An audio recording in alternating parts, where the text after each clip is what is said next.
ایران اسرائیل جنگ کسی فیصلہ کن نتیجے کی جانب بڑھتی نظر آ رہی ہے۔ اس پس منظر میں تہران میں تباہی بڑھ رہی ہے۔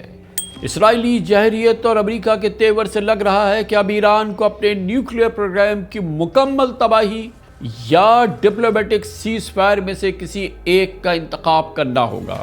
اگرچہ امریکہ نے فوجی قوت کے استعمال اور ڈپلومیسی کے ذریعے ڈیل یعنی دونوں ہی آپشن کھلے رکھے ہیں، مگر تشویش کی بات ہے کہ پریزیڈنٹ ڈونلڈ ٹرمپ امریکی فوج کو ایران کی نیوکلیئر تنصیبات پر بامبنگ کر کے اس کی ایٹمی صلاحیتوں کو مکمل تباہ کرنے کے فیصلے کے قریب پہنچ گئے ہیں۔ دوسری جانب امریکی سیکرٹری ڈیفنس پیٹ ہیگسیت نے مڈل ایسٹ میں اضافی صلاحیتوں کی تعیناتی کی ہدایت کر دی ہے۔ پریزیڈنٹ ٹرمپ نے نائب صدر جے ڈی وانس اور مڈل ایسٹ میں اپنے خصوصی نمائندے اسٹیو وٹکاف کو ایران سے بیک چینل ڈائیلاگ کا ٹاسک بھی دے دیا ہے۔ دوسری جانب سعودی عرب، قطر، عمان نے سفارتی کوششیں بڑھائی ہیں تاکہ ایران کو فوری سیز فائر پر آمادہ کرے۔ دیکھنا یہ ہے کہ آئندہ 48 گھنٹوں میں اس ڈیولپمنٹ کا کیا نتیجہ نکلتا ہے۔ نیو یارک ٹائمز کے مطابق ایران اور اسرائیل کی جنگ کے چوتھے روز پریزیڈنٹ ٹرمپ کا کیا جانے والا فیصلہ ایران کے ساتھ امریکہ کو براہ راست فوجی تصادم میں ڈال دے گا۔ اس تباہ کن فیصلے کا فوکس ایران کی مضبوط ترین نیوکلیئر انسٹالیشن فورڈو ہے، جو پہاڑوں کے نیچے گہرائی میں واقع ہے، اور روایتی فضائی حملے اس پر اثر نہیں کریں گے۔ اس انڈر گراؤنڈ جوہری تنصیب کو صرف امریکہ کے 30,000 پاؤنڈ میسو آرڈیننس پینیٹریٹر اور اس کے ایکشن سے ملیا میٹ کیا جا سکتا ہے۔ اسے کہتے ہیں بنکر بسٹر بام، 30,000 پاؤنڈ کا۔ جنگی اعتبار سے بنکر بسٹر کہلانے والا یہ بام، جس میں امریکی B-2 stealth bomber fighter jet استعمال ہوتے ہیں، یہ اس کی سب سے بڑی ضرورت ہوگی۔ Well, this is probably the most capable conventional munition in the world, the GBU-57. It can penetrate up to 200 feet of hardened facilities.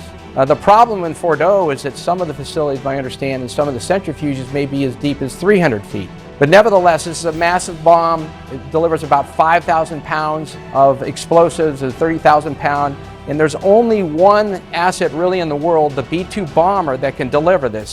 فوجی ماہرین کہتے ہیں کہ فورڈو کو تباہ کرنے کے لیے صرف بنکر بسٹر حملہ ہی مؤثر ہوگا، جس میں GBU-57 بام کو، جو 30,000 پاؤنڈ کا ہوگا، B-2 فائٹر جیٹ سے گرایا جاتا ہے۔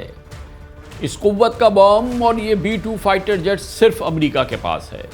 یہ بم خاص طور پہ فورڈو اور نارتھ کوریا جیسے گہرے زیر زمین مدفون نیوکلیئر مقامات کو نشانہ بنانے کے لیے 2004 میں امریکہ نے بنایا تھا، اور یہ بم دنیا میں، جیسے میں نے آپ کو بتایا، صرف امریکہ کے پاس ہے۔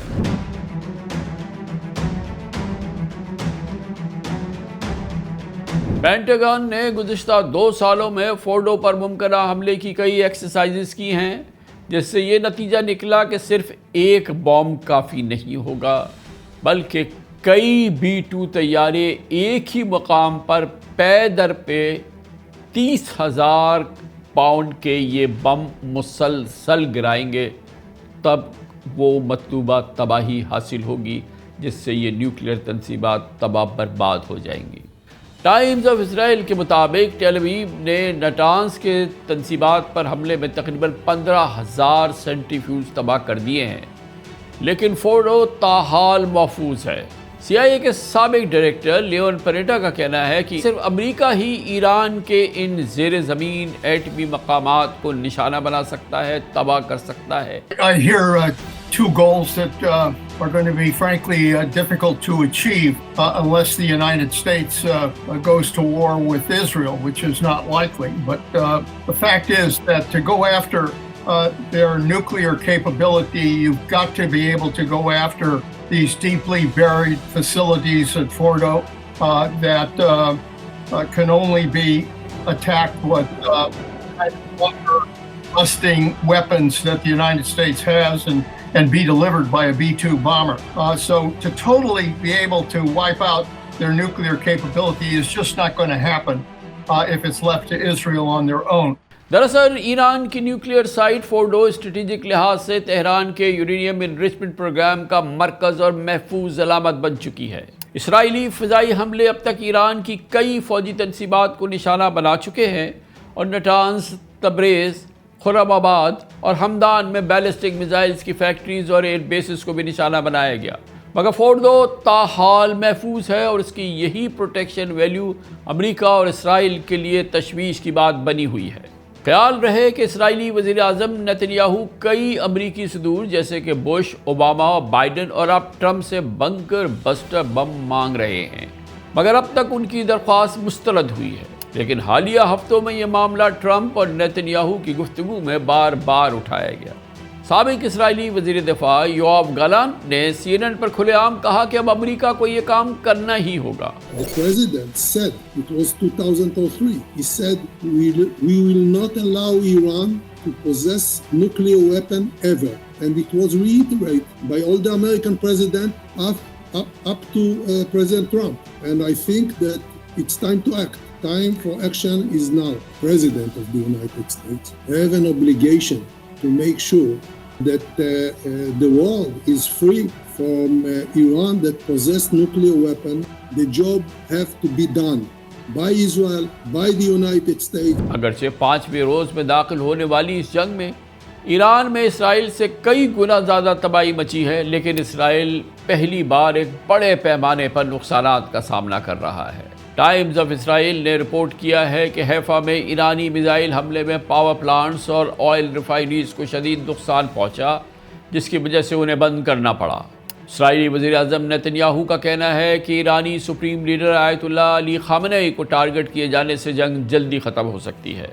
پریزیڈنٹ ڈونلڈ ٹرمپ ایک جانب سپریم لیڈر کو ٹارگٹ بنانے کی مخالفت کر چکے ہیں تو دوسری جانب بنکر بسٹر کی ملٹری پریشر ٹیکٹکس سے ایران کو خوف میں لانے کی کوشش کر رہے ہیں۔ انہوں نے کینیڈا میں G7 کانفرنس چھوڑ کر امریکہ واپس روانہ ہونے سے دباؤ بڑھایا اور ایران کے 1 کروڑ شہریوں کو تہران سے فوری نکل جانے کی وارننگ دی، جس کے بعد بھارت اور چین نے بھی اپنے شہریوں کو فوری طور پر ایران چھوڑنے کی ہدایت کر دی ہے۔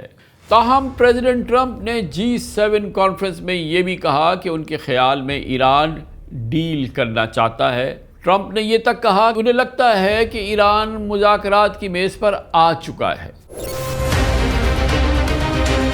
I think Iran basically is at the negotiating table. They want to make a deal. And as soon as I leave here, we're going to be doing something. And as I've been saying, I think a deal will be signed or something will happen, but a deal will be signed. And I think Iran is foolish not to sign one. ایرانی وزیر خارجہ عباس عراقچی نے اس توقع کا اظہار کیا ہے کہ اگر ٹرمپ واقعی جنگ روکنا چاہتے ہیں تو بات چیت ممکن ہے۔ ایرانی وزیر خارجہ نے یہ بھی کہا کہ واشنگٹن سے ایک فون کال نتنیاہو کو خاموش کرا سکتی ہے۔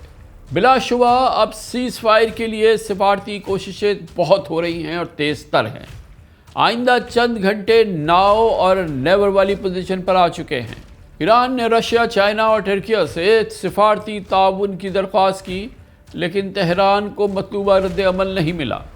البتہ سعودی عرب، قطر اور عمان جنگ بندی کا روڈ میپ تیار کر رہے ہیں۔ سیز فائر کا روڈ میپ عمان نے تیار کیا ہے۔ اس کے ساتھ ہی عمان نے ایک پیس ایگریمنٹ کا ڈرافٹ بھی تیار کر لیا ہے، جس میں فوری جنگ بندی کو ایران میں یورینیم انریچمنٹ کی معطلی اور انٹرنیشنل ایٹامک انرجی کمیشن کے انسپیکشن سے مشروط کر دیا گیا ہے۔ کینیڈا میں G7 سمٹ میں فرانس کے صدر اور جرمن کے چانسلر نے سیز فائر پر زور دیا۔ یورپی وزرائے خارجہ نے ایران سے امریکہ کے ساتھ نیوکلیئر ڈائیلاگ میں واپسی کا مطالبہ کیا ہے۔ We all agreed the urgent need for de-escalation. Iran cannot have a nuclear bomb, and diplomacy is the solution to prevent this, and EU will play its part. امریکہ کی اب بھی بنیادی شرط واضح ہے کہ ایران کو اپنی سرزمین پر ہمیشہ کے لیے یورینیم انریچمنٹ یعنی ایٹم بم بنانے کی سرگرمیوں کو ختم کرنا ہوگا، اور اگر ایران نے انکار کیا تو امریکہ کا فوجی آپشن بدستور موجود ہے، جس میں کہ بنکر بسٹر بم پھینکے جائیں گے۔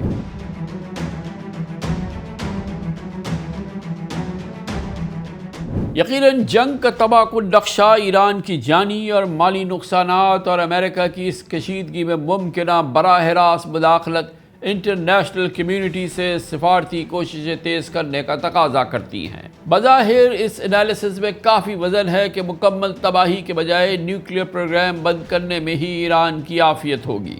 جنگ کا دائرہ مزید وسیع ہوا تو ایران اکنامک، دفاعی اور سیاسی طور پر مفلوج ہو جائے گا۔ ایران پہلے ہی امریکی پابندیوں کی وجہ سے معاشی بدحالی کا شکار ہے۔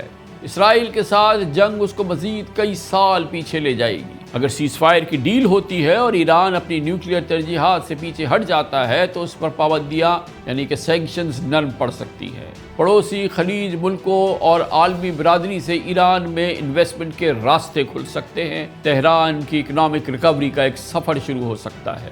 اس وقت ایران کے سپریم لیڈر آیت اللہ علی خامنئی اور سیاسی اور ملٹری لیڈرشپ کے لیے امتحان کی گھڑی ہے۔